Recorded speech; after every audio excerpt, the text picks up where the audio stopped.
ಸುಮತಿಭಿರನುಮೇಯಂ ಶುಭ್ರಕಾಯಂ ಸಖಾಯಂ ಸುಖಮಜಮನಪಾಯಂ ಮುಕ್ತ್ಯುಪಾಯಂ ವಿಮಾಯಂ ಗೃಹಜಮಹಮಮೇಯಂ ಧ್ಯೇಯಮಾಮ್ನಾಜಗೇಯಂ ಸದಜಮಸದಜೇಯಂ ಶ್ರೀಸಹಾಯಂ ಭಜೇಯಂ ಅಭ್ರಮಂ ಭಂಗರಹಿತಂ ಅಜಡಂ ವಿಮಲಂ ಸದಾ ಆನಂದತೀರ್ಥಮತುಲಂ ಭಜೆ ತಾಪತ್ರಯಾಪಹಂ ಭವತಿ ಯದನುಭಾವಾತ್ತೇಡಮೂಕೋಪಿ ವಾಗ್ಮಿ ಜಡಮತಿರಪಿ ಜಂತುರ್ಜಾಯತೆ ಪ್ರಾಜ್ಞಮೌನಿಃ ಸಕಲವಚನಚೇತೋ ದೇವತಾ ಭಾರತೀ ಸಾ ಮಮ ವಚಸಿ ನಿಧತ್ತಾಂ ಸನ್ನಿಧಿಂ ಮಾನಸೇ ಚ ಮಿಥ್ಯಾ ಸಿದ್ಧಾಂತದುರ್ಧ್ವಾಂತ ವಿಧ್ವಂಸನ ವಿಚಕ್ಷಣಃ ಜಯತೀರ್ಥಾಖ್ಯತರನಿರ್ಭಾಸತಾಂ ನೋ ಹೃದಂಬರೆ ಅರ್ಥಿಕಲ್ಪಿತಕಲ್ಪೋಯಂ ಪ್ರತ್ಯರ್ಥಿಗಜಕೇಸರಿ ವ್ಯಾಸತೀರ್ಥಗುರುರ್ಭೂಯಾದಸ್ಮದಿಷ್ಟಾರ್ಥಸಿದ್ಧಯೇ ಪೂಜ್ಯಾಯ ರಾಘವೇಂದ್ರಾಯ ಸತ್ಯಧರ್ಮರತಾಯ ಚ ಭಜತಾಂ ಕಲ್ಪವೃಕ್ಷಾಯ ನಮತಾಂ ಕಾಮಧೇನವೇ ತಪಸ್ವಾಧ್ಯಾಯ ಶುಶ್ರೂಷಾ ಕೃಷ್ಣಪೂಜಾರತಂ ಮುನಿಂ ವಿಶ್ವೇಶಮಿಷ್ಟದಂ ವಂದೇ ಪರಿಮ್ರಾಟ್ ಚಕ್ರವರ್ತಿನಂ ಶ್ರೀಗುರುಭ್ಯೋ ನಮಃ ಹರಿ ಓಂ. ಇಷ್ಟು ದಿವಸಗಳ ಕಾಲ ರಾಘವೇಂದ್ರ ಕವಚದ ಶ್ಲೋಕಗಳನ್ನು ಚಿಂತಿಸ್ತಾ ಇದ್ವಿ. ಇವತ್ತು ವಿಶೇಷ ದಿವಸ, ರಾಯರ ಜನ್ಮ ದಿವಸ. ರಾಯರು ಈ ಭೂಲೋಕದಲ್ಲಿ ಜನರಿಗೆ ಗೋಚರವಾದ ದಿವಸ. ಎಲ್ಲ ಜನ ಇವತ್ತು ಆ ಮಗುವನ್ನು ನೋಡಿದರು. ರಾಯರು ತಾವು ಭೂಲೋಕದಲ್ಲಿ ಕಾಣಿಸಿಕೊಂಡ ದಿವಸ. ಇಂಥ ಪವಿತ್ರವಾದ ಈ ಜನ್ಮ ದಿನದಲ್ಲಿ ನಾವು ಈ ರಾಘವೇಂದ್ರ ಕವಚದ ಸಮಾಪ್ತಿಯನ್ನು ಮಾಡ್ತಾ ಇದ್ದೀವಿ. ಈ ರಾಘವೇಂದ್ರ ಕವಚವನ್ನು ಇಷ್ಟು ದಿವಸಗಳ ಕಾಲ ನಾವೇನು ಪಾರಾಯಣವನ್ನು ಮಾಡಿದ್ವಿ, ಅದಕ್ಕೇನು ಫಲ ಅನ್ನೋದನ್ನು ವಿಶೇಷವಾಗಿ ಇವತ್ತು ನೋಡಲಿಕ್ಕಿದ್ದೇವೆ. ರಾಯರ ಜನ್ಮದಿನ ಈ ಫಲಶ್ರುತಿಯನ್ನು ನಾವು ಅನುಸಂಧಾನ ಮಾಡ್ತಾ ಎಲ್ಲ ಫಲಗಳಿಗೆ ಭಾಜನರಾಗೋಣ. ಯಾಕಂದರೆ ರಾಯರು ಹುಟ್ಟಿದ್ರು ಅಂದರೆ ಅಲ್ಲಿಂದನೇ ಶುರು.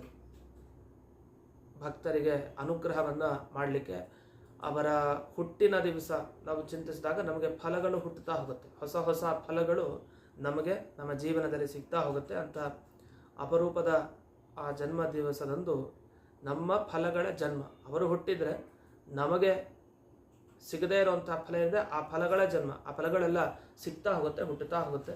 ಅಂಥ ವಿಶೇಷವಾದ ಇಂದಿನ ದಿವಸದಲ್ಲಿ ಮೊದಲನೇ ಫಲಶ್ರುತಿ ಏನು? ಶ್ರೀ ರಾಘವೇಂದ್ರ ಕವಚವನ್ನು ಪಾರಾಯಣ ಮಾಡಿದಾಗ ಏನು ಫಲ ಅಂದಾಗ ಅಪಣಾಚಾರ್ಯರು ತಿಳಿಸ್ತಾರೆ. ಇತಿ ಶ್ರೀ ರಾಘವೇಂದ್ರಸ್ಯ ಕವಚಂ ಪಾಪನಾಶನಂ ಸರ್ವವ್ಯಾಧಿಹರಂ ಸತ್ಯಃ ಪಾವನಂ ಪುಣ್ಯವರ್ಧನಂ. ರಾಘವೇಂದ್ರ ಕವಚವನ್ನು ಪಾರಾಯಣ ಮಾಡಿದ್ದಕ್ಕೆ ಫಲ ಪಾಪನಾಶನಂ. ಸ್ಪಷ್ಟ. ಮೊದಲು ನಮ್ಮಲ್ಲಿರೋ ಪಾಪಗಳು ಕಳಿಬೇಕು. ಅದು ಕಳೆದಾಗ ತಾನಾಗೆ ಒಳ್ಳೆಯ ಫಲ ಬರಲಿಕ್ಕೆ ಪ್ರಾರಂಭ ಆಗುತ್ತೆ. ಎರಡನೇದು, ಪಾಪ ಕಳಿಬೇಕು ಅಂದರೆ ಪುಣ್ಯ ಕೆಲಸ ಮಾಡಬೇಕು. ಪುಣ್ಯ ಕೆಲಸ ಮಾಡಬೇಕು ಅಂದರೆ ರೋಗ ಬರಬಾರ್ದು, ವ್ಯಾಧಿ ಪರಿಹಾರ ಮಾಡಬೇಕು. ಆ ವ್ಯಾಧಿಗಳನ್ನು ಪರಿಹಾರ ಮಾಡ್ತಾರೆ ರಾಯರು. ಈ ರಾಘವೇಂದ್ರ ಕವಚದ ಫಲ ಸರ್ವವ್ಯಾಧಿಹರಂ ಸತ್ಯ. ಕೂಡಲೇ ಶ್ರದ್ಧಾಭಕ್ತಿ ಎಷ್ಟಿರುತ್ತೋ ಅಷ್ಟು ಬೇಗ ರಾಘವೇಂದ್ರ ಕವಚದ ಚಿಂತನೆಯಿಂದ ನಮ್ಮ ಶರೀರದ ವ್ಯಾಧಿಗಳು, ದೇಹಕ್ಕೆ ಅಂಟಿಕೊಂಡಂತಹ ವ್ಯಾಧಿಗಳು, ರೋಗಗಳೇನಿದೆ ಅದರ ಪರಿಹಾರ. ಇನ್ನು ಪಾವನಂ, ಕೂಡಲೇ ಪವಿತ್ರರಾಗ್ತೀವಿ. ಪುಣ್ಯವರ್ಧನಂ, ಪುಣ್ಯವು ಕೂಡ ಅಭಿವೃದ್ಧಿ ಆಗ್ತಾ ಹೋಗುತ್ತೆ. ಇನ್ನು ಅಷ್ಟೇ ಅಲ್ಲ, ಪ್ರತಿನಿತ್ಯ ಪಾರಾಯಣ ಮಾಡಿದರೆ ಏನು ಫಲ ಅನ್ನೋದನ್ನು ಇನ್ನೂ ಒತ್ತು ಕೊಟ್ಟು ಹೇಳ್ತಾರೆ. ಯ ಇದಂ ಪಠತೆ ನಿತ್ಯಂ ನಿಯಮೇನ ಸಮಾಹಿತಃ ಅದೃಷ್ಟಿ ಪೂರ್ಣದೃಷ್ಟಿ ಸ್ಯಾದೇಡ ಮೂಕೋಪಿ ವಾಕ್ಪತಿ. ಇದರ ಪ್ರತಿನಿತ್ಯ ಒಳ್ಳೆಯ ಅನುಷ್ಠಾನದೊಂದಿಗೆ ಮಡಿಮಡಿಯಾಗಿ ಸ್ನಾನವನ್ನು ಮಾಡಿಕೊಂಡು ಶುದ್ಧವಾಗಿ ಶುಚಿಯಾಗಿ ಆಸನದಲ್ಲಿ ಕೂತ್ಕೊಂಡು ಯಾರು ಪ್ರತಿನಿತ್ಯ ಪಾರಾಯಣವನ್ನು ಮಾಡ್ತಾ ಇರ್ತಾರೆ ಅಂಥವರಲ್ಲಿ ಫಲ ಏನು ಸಿಗತ್ತೆ ಅಂದರೆ, ಅಂಥವರಿಗೆ ಅದೃಷ್ಟಿ ಪೂರ್ಣದೃಷ್ಟಿ ಸ್ಯಾತ್, ಕಣ್ಣು ಕಾಣಿಸ್ತಾ ಇದೆ ಆದರೆ ಸರಿ ಕಾಣಿಸ್ತಾ ಇಲ್ಲ, ಈ ಥರ ಇರೋರಿಗೆ ಪೂರ್ಣದೃಷ್ಟಿ ಸ್ಯಾತ್, ಪರಿಪೂರ್ಣವಾದ ದೃಷ್ಟಿ, ದೃಷ್ಟಿದೋಷ ಪರಿಹಾರ ಆಗುತ್ತೆ. ಇನ್ನು ಅದೃಷ್ಟಿ ಕಣ್ಣಿದ್ರೂ ಕೂಡ ಕಣ್ಣು ಇಲ್ಲದೆ ಇರೋ ಥರ ಇರೋರು ಸಂಸಾರಿಗಳು. ಯಾಕೆ ನಾವೆಲ್ಲ ಕಣ್ಣಿದ್ರೂ ಕಣ್ಣು ಇಲ್ಲದೆ ಇರೋರ ಥರ. ಯಾಕೆ? ದೇವರ ಗುರುಗಳ ದರ್ಶನ ಆಗ್ತಾ ಇಲ್ಲ. ಹಾಗಾದರೆ ದೇವರನ್ನು ಯಾವತ್ತು ನೋಡ್ತೀವೋ, ಗುರುಗಳನ್ನು ಯಾವತ್ತು ನೋಡ್ತೀವೋ ಅಂದಿನ ದಿವಸ ನಮಗೆ ಪೂರ್ಣ ದೃಷ್ಟಿ ಬಂತು ಅಂತ ಅರ್ಥ. ಅಂಥ ದೃಷ್ಟಿಯನ್ನು ಕರುಣಿಸ್ತಾರೆ ಅಂತ ಅರ್ಥ. ಏಡ ಮೂಕೋಪಿ ವಾಕ್ಪತಿ. ಏಡ ಮೂಕ, ಹುಟ್ಟಿನಿಂದಲೇ ಅವನು ಕಿವಡ ಮತ್ತು ಮೂಕ. ಅಂಥವನು ವಾಕ್ಪತಿ, ಬೃಹಸ್ಪತಿಯ ರೀತಿ, ಅಂದರೆ ಅಷ್ಟು ಶಕ್ತಿಯನ್ನು ಅವನು ಪಡಿತಾನೆ. ಹೀಗೆ ಏಡಮೂಕನು ಕೂಡ ವಾಕ್ಪತಿ ಆಗ್ತಾನೆ. ಪೂರ್ಣಾಯು ಪೂರ್ಣ ಸಂಪತ್ತಿ ಭಕ್ತಿ ಜ್ಞಾನಾದಿ ವೃದ್ಧಿ ಕೃತ. ಇನ್ನು ಪೂರ್ಣವಾದ ಆಯುಷ್ಯ, ಹಾಗೆ ಪೂರ್ಣವಾದ ಸಂಪತ್ತು, ಪೂರ್ಣವಾದ ಭಕ್ತಿ, ಪೂರ್ಣವಾದ ಜ್ಞಾನ ಎಲ್ಲ ಅಭಿವೃದ್ಧಿ ಆಗ್ತಾ ಹೋಗುತ್ತೆ. ಇದು ರಾಘವೇಂದ್ರ ಕವಚದ ಪಾರಾಯಣದ ಫಲ. ಇನ್ನು ಇನ್ನೊಂದು, ಈ ರಾಘವೇಂದ್ರ ಕವಚವನ್ನು ಹೇಳ್ಕೊಡ್ತಾ ನೀರನ್ನು ಅಭಿಮಂತ್ರಣ ಮಾಡಬೇಕು. ಅಂದರೆ ಒಂದು ಚಿಕ್ಕ ಪಾತ್ರೆಯಲ್ಲಿ ಒಳ್ಳೆಯ ಪವಿತ್ರವಾದ ನೀರನ್ನು ಹಾಕ್ಕೊಂಡು ಆ ಪಾತ್ರೆಯನ್ನು ಮುಟ್ಕೊಳ್ತಾ, ಸಂಧ್ಯಾವಂದನೆಗೆ ಪಾತ್ರೆಯನ್ನು ಬಳಸ್ತೀವಲ್ಲ ಅಂಥ ಪಾತ್ರೆಯಲ್ಲಿ ನೀರನ್ನು ಹಾಕ್ಕೊಂಡು ಅದನ್ನು ಮುಟ್ಟಿ ಆ ಪಾತ್ರೆಯನ್ನು ಈ ಕವಚದಿಂದ ಅಭಿಮಂತ್ರಣ ಮಾಡೋದು. ಅಂದರೆ ಒಂದ್ಸಲಿ ಪೂರ್ಣ ಕವಚವನ್ನು ಪಾರಾಯಣ ಮಾಡೋದು ಅರ್ಥಾನುಸಂಧಾನದೊಂದಿಗೆ. ಹಾಗೆ ಮಾಡಿ ಆ ನೀರನ್ನು ನಾವು ಕುಡಿದರೆ ಆಗ ಕುಕ್ಷಿಗಾಂದ್ರೋಗ, ನಮ್ಮ ಹೊಟ್ಟೆಯಲ್ಲಿರುವಂಥ ರೋಗಗಳು, ಆ ಅಜೀರ್ಣತೆ, ಅನೇಕ ಇನ್ನೇನೇನಿದೆ ತೊಂದರೆಗಳು, ಆ ಎಲ್ಲ ತೊಂದರೆಗಳು ಗುರುರಾಜರ ಅನುಗ್ರಹದಿಂದ ಹೋಗುತ್ತೆ ಅನ್ನೋದನ್ನು ಸ್ಪಷ್ಟವಾಗಿ ತಿಳಿಸ್ತಾರೆ. ಈ ಥರ ಅಪಣಾಚಾರ್ಯರು ತಾವು ಶ್ರೀಪೂರ್ಣ ಬೋಧಗುರು ಸ್ತೋತ್ರದಲ್ಲೂ ತಿಳಿಸಿದ್ದಾರೆ. ಅದೊಂದು ವಿಶೇಷ ರಾಯರ ವಿಷಯದಲ್ಲಿ. ಅವರನ್ನು ಕುರಿತು ಇರೋ ಸ್ತೋತ್ರ ಪಾರಾಯಣ ಮಾಡಿ ನೀರನ್ನು ಅಭಿಮಂತ್ರಣ ಮಾಡಿ ಕುಡಿದ್ರೆ ಸಾಕು, ಅದರಿಂದ ಬದಲಾವಣೆಗಳಾಗ್ತಾ ಹೋಗುತ್ತೆ. ಅಷ್ಟು ವಿಶೇಷವಾದ ಶಕ್ತಿಯನ್ನು ಈ ರಾಘವೇಂದ್ರ ಗುರುಗಳ ಕುರಿತಾದ ಈ ಸ್ತೋತ್ರದ ಪದಗಳಲ್ಲಿ ನಾವು ಕಾಣ್ಬೋದು. ಅಷ್ಟು ಶಕ್ತಿ. ಪೀತ್ವಾ ವಾರಿನರೋ ಏನ, ಯಾವ ಮನುಷ್ಯ ನೀರನ್ನು ಕುಡಿತಾನೋ, ಎಂಥ ನೀರನ್ನು, ಕವಚೇನಾಭಿಮಂತ್ರಿತಂ, ಕವಚ ಹೇಳಿ ಅಭಿಮಂತ್ರಣ ಮಾಡಿದ ನೀರನ್ನು ಕುಡಿದು ಯಾರಿರ್ತಾನೆ ಅವನು ಗುರುವರ್ಯ ಪ್ರಸಾದತಃ ಜಹಾತಿ ಕುಕ್ಷಿಗಾನ್ ರೋಗಾನ್, ಎಲ್ಲ ಬಿಟ್ಬಿಡ್ತಾನೆ. ಆ ರೋಗಗಳೆಲ್ಲ ಇವನಿಂದ ದೂರ ಆಗ್ತಾ ಹೋಗುತ್ತೆ. ಇನ್ನು ಪ್ರದಕ್ಷಿಣ ನಮಸ್ಕಾರಗಳ ಬಗ್ಗೆ ಬರ್ತಾರೆ. ಪ್ರದಕ್ಷಿಣ ನಮಸ್ಕಾರಾನ್ ಗುರೋರ್ ವೃಂದಾವನಸ್ಯ ಯಃ ಕರೋತಿ ಪರಯಾ ಭಕ್ತ್ಯಾ ತದೇ ತತ್ ಕವಚಂ ಪಠನ್. ರಾಯರಿಗೆ ಪ್ರದಕ್ಷಿಣೆ ಹಾಕ್ತಾ ಇರ್ತಾರೆ, ನಮಸ್ಕಾರ ಹಾಕ್ತಾರೆ. ಗುರು ಅಂದರೆ ವೃಂದಾವನಕ್ಕೆ ಪ್ರದಕ್ಷಿಣೆ, ವೃಂದಾವನಕ್ಕೆ ನಮಸ್ಕಾರ, ಅತ್ಯಂತ ಭಕ್ತಿಯಿಂದ ಮಾಡ್ತಾ ಇರ್ತಾರೆ. ಆಗ ಈ ಸ್ತೋತ್ರ ಕವಚ ಹೇಳ್ಕೊಳ್ತಾ ಮಾಡ್ತಾ ಇರ್ತಾರೆ ಅಂತ ಅಂದ್ಕೊಳ್ಳಿ. ಅಂಥವರಿಗೆ ಏನು ಫಲ? ಅವನು ಪಂಗು ಆಗಿರ್ತಾನೆ. ಪಂಗು ಅಂದರೆ ಕಾಲಿಂದ ಸರಿ ನಡೀಲಿಕ್ಕೆ ಬರಲ್ಲ, ಕಾಲಿಲ್ಲ ಅಂತಾರೆ, ಕಾಲಿದ್ದು ಇಲ್ಲದೆ ಇರೋ ಥರ. ಮತ್ತು ಅವನು ಹೆಂಗೆ ಪ್ರದಕ್ಷಿಣೆ ನಮಸ್ಕಾರ ಮಾಡ್ಲಿಕ್ಕೆ ಸಾಧ್ಯ ಅನ್ಬೋದು? ಅವನಿಗೆ ಹೇಗೆ ಸಾಧ್ಯನೋ ಅಷ್ಟು ಮಾನಸಿಕ ನಮಸ್ಕಾರನ ಮನಸ್ಸಿನಿಂದಲೇ. ಅದು ಒಟ್ಟು ಆ ಸ್ತೋತ್ರ ಕವಚವನ್ನು ಪಾರಾಯಣ ಮಾಡಿ ಬೇರೆಯವ್ರ ಸಹಾಯದ ಮುಖಾಂತರನೋ ಒಟ್ಟು ಅವನು ಮಾಡಿದಾಗ ಆ ಪರಯಾ ಭಕ್ತಿಯ, ಆ ಭಕ್ತಿಗೆ ರಾಯರು ಅನುಗ್ರಹಿಸ್ತಾರೆ. ಈ ಕವಚವನ್ನು ಪಾರಾಯಣ ಮಾಡ್ತಾ ಇದ್ದಾಗ ಪಂಗು ಪೂರ್ಣಾಂಗೋ ಜಾಯತೆ ಧ್ರುವಂ, ಆ ಪಂಗು ಹೆಡವ ಅಂತೇನು ಕರಿತೀವಿ, ಅಂಥವನಿಗೆ ಪೂರ್ಣಾಂಗತೆ ಬರುತ್ತೆ. ಅಂದರೆ ಪೂರ್ಣಾಂಗ ಒಬ್ಬ ವ್ಯಕ್ತಿ ಹೇಗೆ ಓಡಾಡ್ತಾನೋ ಆ ರೀತಿ ಅವನಿಗೂ ಓಡಾಡಲಿಕ್ಕೆ ಶಕ್ತಿ ಸಿಗತ್ತೆ ಅಂತ ಅರ್ಥ. ಇನ್ನು ಕೂಣಿ ಅಂತ ಕರೀತಾರೆ. ಕೂಣಿ ಅಂತ ಒಂದು ಶಬ್ದ ಹಾಕ್ತಾರೆ. ಕೂಣಿ ಅನ್ನೋ ಶಬ್ದಕ್ಕೇನರ್ಥ ಅಂದರೆ, ಈ ಕೆಲವರಿಗೆ ರೋಗ ಬಂದು ಈ ತೋಳು ಭಾಗ, ಭುಜ ಭಾಗಗಳೆಲ್ಲ ವಕ್ರ ತಿರ್ಕೊಂಬಿಟ್ಟಿರುತ್ತೆ. ಈ ಥರ ನಮಗೆ ಈ ಚಿಕ್ಕ ವಯಸ್ಸಿನಲ್ಲಿರುವಂಥ ಮಕ್ಕಳಲ್ಲಿ ಕೆಲವು ವಿಕಾರಗಳನ್ನು ನೋಡ್ತೀವಿ. ಆಚೆ ಈಚೆ ಏನೋ ಅಂಗಾಂಗಗಳಲ್ಲಿ ಸಮಸ್ಯೆ ಇರುತ್ತೆ. ಅಂಥ ಸಮಸ್ಯೆಯನ್ನು ಹೊಂದಿದ ಮಕ್ಕಳು ಅವುಗಳ ಕೂಣಿ ಅಂತ ಕರೀತಾರೆ. ಅಂಥ ಕೂಣಿಗಳಿಗೆ ಪೂರ್ಣಾಂಗತೆ ಬರುತ್ತೆ. ರಾಯರ ಈ ಕವಚವನ್ನು ಪಾರಾಯಣ ಮಾಡ್ತಾ ಸೇವೆ ಮಾಡಿದಾಗ ಅವರು ಪೂರ್ಣಾಂಗರಾಗ್ತಾರೆ. ಪೌಗಂಡ ಅಂತ ಹೇಳ್ತಾರೆ. ಪೌಗಂಡ ಅಂದರೆ 5 ವಯಸ್ಸಿನಿಂದ 10 ವರ್ಷದ ಒಳಗಿನ ಅವಸ್ಥೆಯಲ್ಲಿರುವಂಥ ಮಕ್ಕಳು. 5 ವಯಸ್ಸಿನಿಂದ 10 ವರ್ಷದ ಒಳಗೆ ಅಂಥ ಪೌಗಂಡಾವಸ್ಥೆ ಅಂತ ಹೇಳ್ತಾರೆ. ಈ ಪೌಗಂಡಾವಸ್ಥೆಯಲ್ಲಿರುವಂಥ ಮಕ್ಕಳಿಗೆ ಏನಾದರೂ ತೊಂದರೆ ಇದ್ದರೆ ಅಲ್ಲೂ ಕೂಡ ಪರಿಹಾರವನ್ನು ರಾಯರೇ ಕೊಡ್ತಾರೆ. ಪೂರ್ಣಾಂಗೋ ಜಾಯತೆ ಧ್ರುವಂ ನಿಶ್ಚಯ, ಈ ವಿಷಯದಲ್ಲಿ ಸಂಶಯನೇ ಬೇಡ ಅಂತ ಹೇಳ್ತಾರೆ. ಇದು ಮುಂದಿನ ಭಾಗಕ್ಕೆ ಹೋಗೋಣ.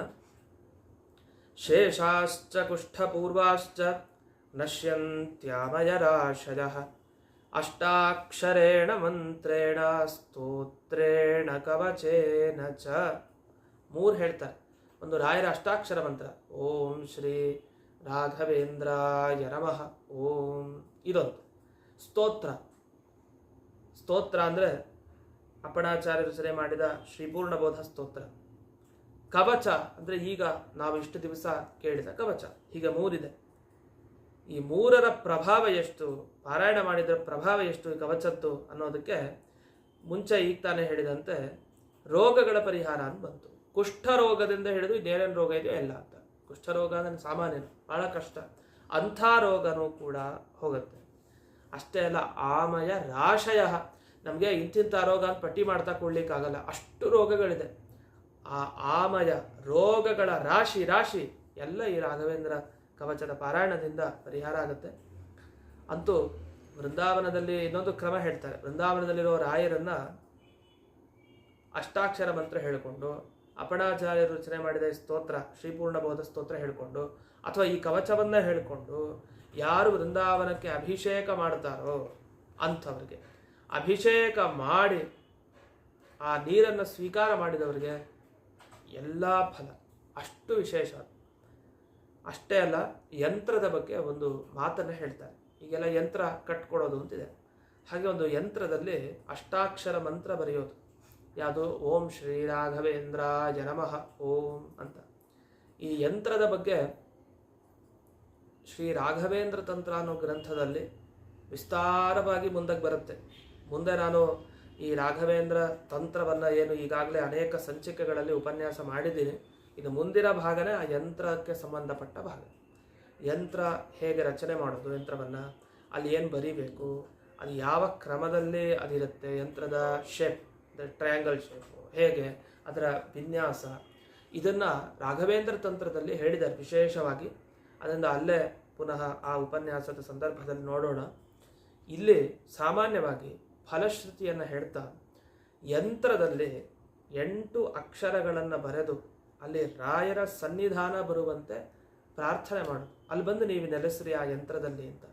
ಆ ಯಂತ್ರಕ್ಕೆ ಉಪಚಾರ ಪೂಜೆಗಳನ್ನು ಮಾಡಬೇಕು. 16 ಉಪಚಾರ, ಪಾದ್ಯ, ಅರ್ಘ್ಯ, ಆಸನ, ಗಂಧ, ಅಕ್ಷತೆ, ಹೀಗೆಲ್ಲ ಏನೇನಿದೆ ಈ ಎಲ್ಲ ಷೋಡಶೋಪಚಾರಗಳನ್ನು ಮಾಡಿ ತ್ರಿಜಗದ್ಗುರುಂ, 3 ಜಗತ್ತಿಗೆ ಗುರುಗಳು. ಅಂದರೆ ಒಂದು ಯಂತ್ರ ಅಂದ ಕೂಡಲೇ ಅಲ್ಲಿ ದೇವರನ್ನ ಪ್ರತಿಷ್ಠೆ ಮಾಡಬೇಕು, ಮುಖ್ಯ ಪ್ರಾಣ ದೇವರನ್ನ ಪ್ರತಿಷ್ಠೆ ಮಾಡಬೇಕು, ಆಮೇಲೆ ಅಲ್ಲಿ ರಾಯರ ಚಿಂತನೆ. ಒಟ್ಟಿಗೆ ಒಮ್ಮೆಲೆ ರಾಯರು ಬಂದ್ರಿಂದ ಬರಲ್ಲ. ಹಾಗೆ ಅಲ್ಲಿ ಮುಖ್ಯ ಪ್ರಾಣ ದೇವರು ಮತ್ತು ಪರಮಾತ್ಮ ಅಂದರೆ ನರಸಿಂಹದೇವರು, ಹೀಗೆ ಎಲ್ಲರನ್ನು ಚಿಂತಿಸಿ ರಾಯರನ್ನು ಚಿಂತಿಸಬೇಕು. ಯಾಕೆ ತ್ರಿಜಗದ್ಗುರುಗಳು ಅವರು, ಭಗವಂತ ಮೊದಲಿಗೆ, ಆಮೇಲೆ ಮುಖ್ಯ ಪ್ರಾಣದೇವರು, ಆಮೇಲೆ ನಾವು ರಾಯರನ್ನ ಸ್ವೀಕಾರ ಮಾಡೋದು. ಅಷ್ಟೋತ್ತರ ಶತಾಖ್ಯಾಭಿರರ್ಚಯೇತ್ ಕುಸುಮಾದಿಭಿ. ಆ ಯಂತ್ರಕ್ಕೆ ಪೂಜೆಯನ್ನು ಮಾಡೋದಿರುತ್ತೆ. ವೃಂದಾವನಕ್ಕೂ ಪೂಜೆ ಅಂತಿರುತ್ತೆ. ಇಲ್ಲಿ ಯಂತ್ರದ ಬಗ್ಗೆ ತಗೊಂಡಾಗ ಉದಾಹರಣೆಗೆ ಯಂತ್ರಕ್ಕೆ ಹೂವುಗಳಿಂದ ಪೂಜೆ ಮಾಡೋದು. ಎಷ್ಟು ಬಾರಿ? 108 ಬಾರಿ.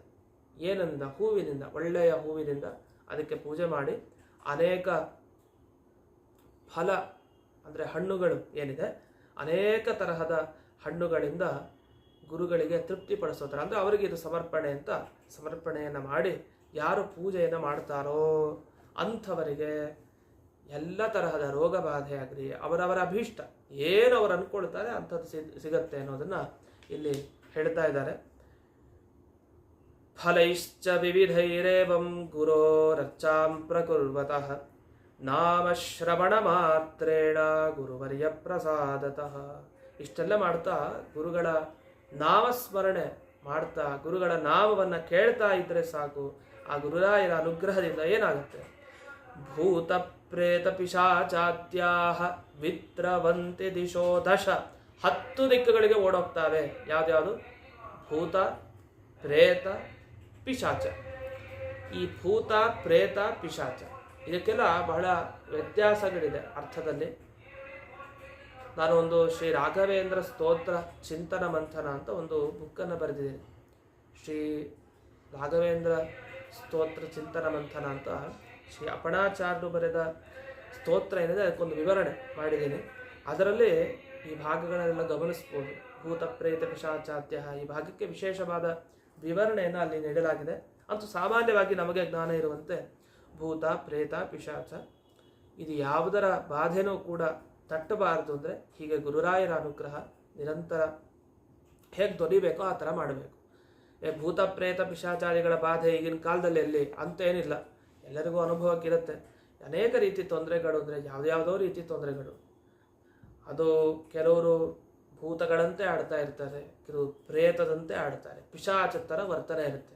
ಅವರೇನು ಆರಾಮಾಗೆ ಮಾತಾಡ್ತಾರೆ, ಅದರ ವರ್ತನೆ ಮಾತ್ರ ಹಾಗಿರುತ್ತೆ.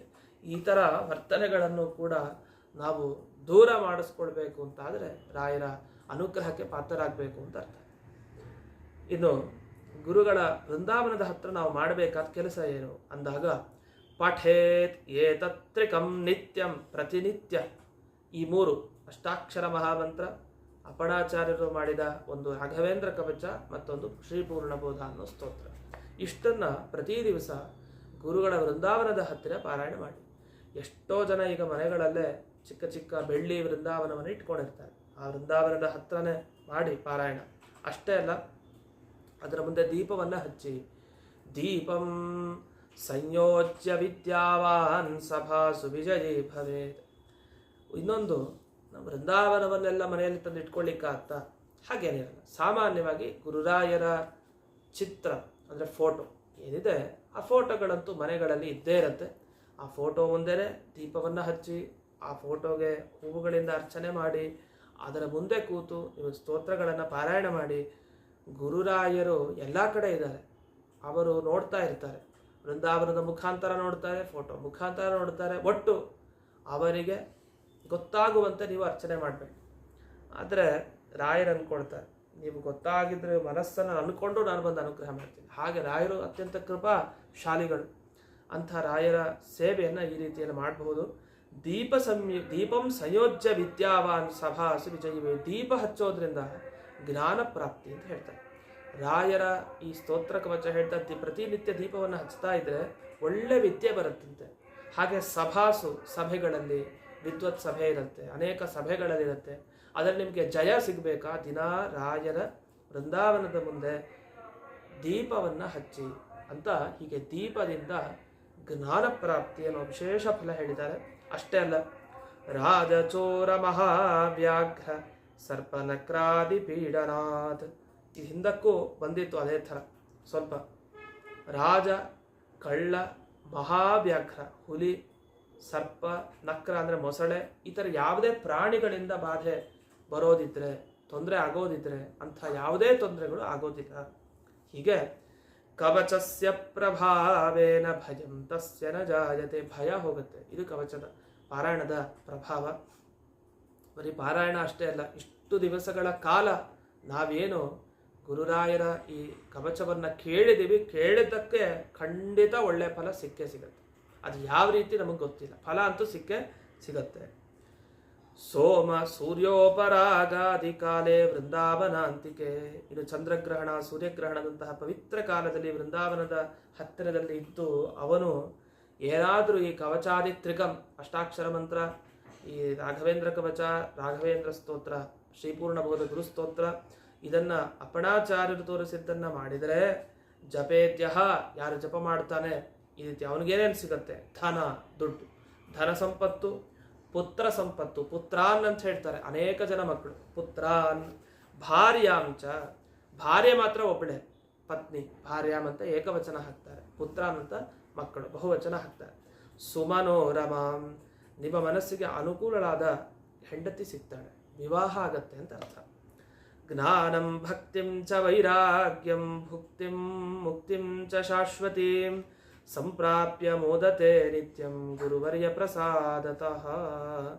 ಜ್ಞಾನ, ಭಕ್ತಿ, ವೈರಾಗ್ಯ, ಭುಕ್ತಿ, ಮುಕ್ತಿ. ಭುಕ್ತಿ ಅಂದರೆ ಈ ಲೋಕದಲ್ಲಿ ಅನುಭವಿಸೋದು, ಮುಕ್ತಿ ಅಂದರೆ ಮೇಲಿನ ಲೋಕಕ್ಕೆ ಹೋಗುವಂಥ ಅನುಗ್ರಹ ಮಾಡ್ತಾರೆ, ಅಂಥ ಜ್ಞಾನವನ್ನು ನೀಡುತ್ತಾರೆ. ಹೀಗೆ ಪ್ರತಿನಿತ್ಯ ಗುರುರಾಜರ ಪ್ರಸಾದ ಆಗಿಯೇ ಆ ವ್ಯಕ್ತಿ ಸಂತೋಷ ಪಡಬೇಕು. ಯಾಕೆ ದೊಡ್ಡವರು ಯಾರು ಒಬ್ಬರು ಅನುಗ್ರಹಿಸಿದ್ರೆ ಮಾತ್ರ ಸಾಧ್ಯ ಸಂತೋಷವಾಗಿ ಇರಲಿಕ್ಕೆ. ಅವರ ಹಿಂದೆ ಇದ್ದು ನಮ್ಮನ್ನು ನಿರಂತರ ಅನುಗ್ರಹಿಸ್ತಾ ಇದ್ದರೆ ಮಾತ್ರ ನಾವು ಆರಾಮಾಗಿರ್ಲಿಕ್ಕೆ ಸಾಧ್ಯ. ಈ ರೀತಿ ಇಷ್ಟು ದಿವಸಗಳ ಕಾಲ ನಾವು ಶ್ರೀ ರಾಘವೇಂದ್ರ ಕವಚದ ಚಿಂತನೆಯನ್ನು ಮಾಡಿದ್ದೀವಿ. ಒಂದು ವಾರ ಸಪ್ತಾಹ ಕಾಲ ನಮ್ಮ ಜೀವನದಲ್ಲಿ ಈ ಕೆಲವರು ಹೇಳೋದಿರುತ್ತೆ, 7 ಜನ್ಮದಿಂದ ಏನೇನು ಪಾಪಕರ್ಮ ಮಾಡಿತ್ತು ಏನು ಅಂತ. ಎಲ್ಲ ಕಳೆಯುತ್ತೆ. ಗುರುರಾಯರು ಎಲ್ಲವನ್ನು ಅನುಗ್ರಹಿಸಿ ನಮಗೆ ತಕ್ಕ ಫಲವನ್ನು ಆಯಾಯ ಕಾಲದಲ್ಲಿ ಖಂಡಿತ ಕೊಟ್ಟೇ ಕೊಡ್ತಾರೆ. ಇಂಥ ಈ ಶ್ರೀ ರಾಘವೇಂದ್ರ ಕವಚದ ಚಿಂತನೆಯನ್ನು ಮೊದಲಿಂದ ಕೊನೆಯವರೆಗೂ, ಇವತ್ತಿನ ದಿವಸದವರೆಗೂ, ಇವತ್ತಂತೂ ಬಹಳ ಪವಿತ್ರವಾದ ದಿವಸ. ನಾವು ಪಟ್ಟಾಭಿಷೇಕ ಮಹೋತ್ಸವದ ದಿವಸ ಕೇಳಿದ್ದೀವಿ ರಾಘವೇಂದ್ರ ಕವಚವನ್ನು. ಹಾಗೆ ಗುರುರಾಯರ ಜನ್ಮದಿನದ ಇವತ್ತು ಕೇಳಿದ್ದೀವಿ. ಅದನ್ನು ವಿಶೇಷವಾಗಿ ಅವರು ನೋಡ್ತಾ ಇರ್ತಾರೆ. ಇಂಥ ದಿವಸಗಳು ಬಂದಾಗ ಬಹಳ ಕಾಯ್ತಾ ಇರ್ತಾರೆ, ಯಾರಿಗೆ ಅನುಗ್ರಹ ಮಾಡಬೇಕು ಅಂತ ಕಾಯ್ತಾ ಇರ್ತಾರೆ, ನೋಡ್ತಾ ಇರ್ತಾರೆ. ಇವೆಲ್ಲ ಮಾಡಿದಾಗ ಅವರ ಪ್ರೀತಿಗೆ ನಾವು ಪಾತ್ರರಾಗ್ಬೋದು, ಅವರ ಅನುಗ್ರಹಕ್ಕೆ ಪಾತ್ರರಾಗ್ಬೋದು. ಇಂಥ ಒಳ್ಳೆಯ ಸಂದರ್ಭವನ್ನು ಆಯೋಜನೆ ಮಾಡಿದವರು ಈ ಪ್ರವಚನ ಸೇವಾ ಕರ್ತೃಗಳು. ಈ ಪ್ರವಚನ ಸೇವೆಯನ್ನು ಮಾಡಿಸಿದವರು ಸಪ್ತಾಹ ಪೂರ್ಣ ಮೊದಲಿಂದ ಕೊನೆಯ ದಿವಸದವರೆಗೆ ಪೂರ್ಣ ಪ್ರವಚನ ಸೇವೆಯನ್ನು ತಾವೇ ಕೈಗೊಂಡು ಮಾಡಿಸಿದವರು ರಾಜಶ್ರೀ ಸೂರಜ್ ಕುಟುಂಬದವರು. ಇವರಿಗೆ ವಿಶೇಷವಾಗಿ ಆ ಗುರುರಾಯರ ಅನುಗ್ರಹ ನಿರಂತರ ದೊರೀತಾ ಇರಲಿ. ಇನ್ನೂ ಅವರ ಕೈಲಿ ಹೆಚ್ಚು ಸಾಧನೆಗಳನ್ನು ಮಾಡಿಸ್ತಾ ಇರಲಿ. ಅನೇಕ ರೀತಿ ಅವರು ರಾಯರ ಸೇವೆ, ವಾದಿರಾಜರ ಸೇವೆ, ಭೂತರಾಜರ ಸೇವೆ ಇದನ್ನೆಲ್ಲ ಮಾಡ್ತಾ ಇರ್ತಾರೆ. ಇನ್ನೂ ಹೆಚ್ಚೆಚ್ಚು ದೇವರ ಸೇವೆಯನ್ನು ತಗೊಂಡು ಅವರಿಗೆ ಪೂರ್ಣ ಅನುಗ್ರಹವನ್ನು ಅವರ ಕುಟುಂಬಕ್ಕೆ ಮಾಡಲಿ ಅಂತ ಈ ಸಂದರ್ಭದಲ್ಲಿ ವಿಶೇಷವಾಗಿ ಪ್ರಾರ್ಥನೆಯನ್ನು ಮಾಡುತ್ತಾ, ಇಲ್ಲಿವರೆಗೆ ಕೇಳಿದ ನಿಮ್ಮೆಲ್ಲರಿಗೂ ರಾಯರು ವಿಶೇಷ ಅನುಗ್ರಹವನ್ನು ಮಾಡಲಿ, ನನಗೂ ವಿಶೇಷವಾಗಿ ರಾಯರು ಅನುಗ್ರಹವನ್ನು ಮಾಡಲಿ ಅಂತ ಈ ಸಂದರ್ಭದಲ್ಲಿ ಪ್ರಾರ್ಥನೆಯನ್ನು ಮಾಡುತ್ತಾ, ಈ ಪವಿತ್ರವಾದ ಈ ಜನ್ಮ ದಿವಸದಂದು ನಾವೇನೇನು ಅಂದ್ಕೊಳ್ತೀವಿ ವಿಶೇಷವಾದ ಅಭೀಷ್ಟ ಫಲಗಳು ಅದೆಲ್ಲ ಹುಟ್ಟಲಿ, ಅದರ ಜನ್ಮಗಳಾಗಲಿ ಅಂತ ನಾವು ಚಿಂತಿಸ್ತಾ, ನಮ್ಮ ಹುಟ್ಟು ಹಬ್ಬ ಅದು ಒಂದು ಕಡೆ, ಅದು ಬೇರೆ, ಅದಕ್ಕೆ ಪ್ರಾಮುಖ್ಯ ಇಲ್ಲ, ಅಷ್ಟು ಮಾಡ್ಕೊಳ್ಬೇಕು. ಹಾಗಂತ ನಾವು ಹುಟ್ಟು ಹಬ್ಬದ ಆಚರಣೆ ನಾವು ಮಾಡ್ಕೊಳ್ಬಾರ್ದು ಅಂತಿಲ್ಲ. ನಮ್ಮ ಹುಟ್ಟು ಹಬ್ಬದ ಆಚರಣೆ ಮಾಡ್ಕೊಳ್ಳೋದು ಅಂದರೆ ನಮ್ಮ ಹುಟ್ಟು ಹಬ್ಬ ಬಂದಾಗ ರಾಯರ ಹುಟ್ಟು ಹಬ್ಬದ ಚಿಂತನೆಯನ್ನು ಮಾಡಬೇಕಂತೆ. ಅಂದರೆ ನಮ್ಮ ಹುಟ್ಟು ಹಬ್ಬ ಬರುತ್ತೆ ಅಂತ ಅಂದ್ಕೊಡಿ, ಮನೆಯಲ್ಲಿ ಒಂದು ಉಪನ್ಯಾಸವನ್ನು ಏರ್ಪಡಿಸೋದು ಅವತ್ತಿನ ದಿವಸ. ಅಂದರೆ ರಾಯರ ಬಗ್ಗೆ ಹೇಳಿ, ಮಹಾತ್ಮರ ಬಗ್ಗೆ ಒಂದು ವಿಷಯ ಹೇಳಿ, ಅಥವಾ ಈಗ ಯಾವುದಾರೊಂದು ಪುರಾಣದ ವಿಷಯನೋ ಭಾಗವತದ ವಿಷಯನೋ, ಹೀಗೆ ನಮ್ಮ ಜನ್ಮ ದಿವಸ ಕೆಲವರು ಹೋಮವನ್ನು ಮಾಡಿಸ್ಕೊಳ್ತಾರೆ ಅವತ್ತಿನ, ಅಂದರೆ ಅವರವರ ಜನ್ಮ ದಿವಸದಂದು. ಅಂದರೆ ಜನ್ಮದಿನದ ಆಚರಣೆ ಮಾಡಲಿಕ್ಕೆ ತುಂಬ ಒಳ್ಳೆಯ ರೀತಿಯಲ್ಲಿ ಆಚರಣೆ ಮಾಡಲಿಕ್ಕೆ ಅವಕಾಶ ಇದೆ. ಅವತ್ತಿನ ದಿವಸ ವಿಶೇಷವಾಗಿ ಶಾಸ್ತ್ರ ಕೇಳಬೇಕು ಒಬ್ಬರ ಹತ್ರ. ಆ ಥರದ ಅನೇಕ ಪ್ರಸಂಗಗಳಿದೆ. ಹಾಗೆ ನಮ್ಮ ಜನ್ಮದಿನ ಸಾರ್ಥಕ ಆಗಬೇಕು. ಆದ್ದರಿಂದ ರಾಯರ ಜನ್ಮ ದಿವಸವಾದ ಇಂದು ನಾವಂತೂ ಅವರ ಅನುಗ್ರಹಕ್ಕೆ ಪಾತ್ರರಾಗುವಂಥ ಕೆಲಸವನ್ನು ನಾವು ಮಾಡಿದ್ದೀವಿ ಎನ್ನುವ ತೃಪ್ತಿಯಾಗ ನಮಗಿರಬೇಕು.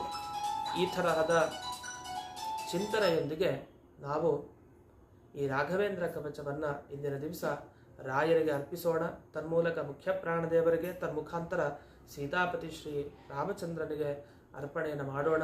ಎಲ್ಲರಿಗೂ ಶುಭವಾಗಲಿ ಅಂತ ಈ ಸಂದರ್ಭದಲ್ಲಿ ಪ್ರಾರ್ಥನೆಯನ್ನು ಮಾಡುತ್ತಾ, ಈ ಸಪ್ತಾಹ ದಿವಸ ಮಾಡಿದ ಸಂಪೂರ್ಣ ಈ ರಾಘವೇಂದ್ರ ಕವಚದ ಉಪನ್ಯಾಸವನ್ನು ಶ್ರೀ ಅಪ್ಪಣಾಚಾರ್ಯ ಗುರುವಂತರ್ಗತ, ಶ್ರೀ ರಾಘವೇಂದ್ರ ಗುರುವಂತರ್ಗತ, ಶ್ರೀ ಮಧ್ವಾಂತರ್ಗತ ಶ್ರೀಮನ್ಮೂಲ ಗೋಪಾಲಕೃಷ್ಣನಿಗೆ ಅರ್ಪಣೆಯನ್ನು ಮಾಡುತ್ತೇನೆ. ಶ್ರೀ ಕೃಷ್ಣಾರ್ಪಣಮಸ್ತು.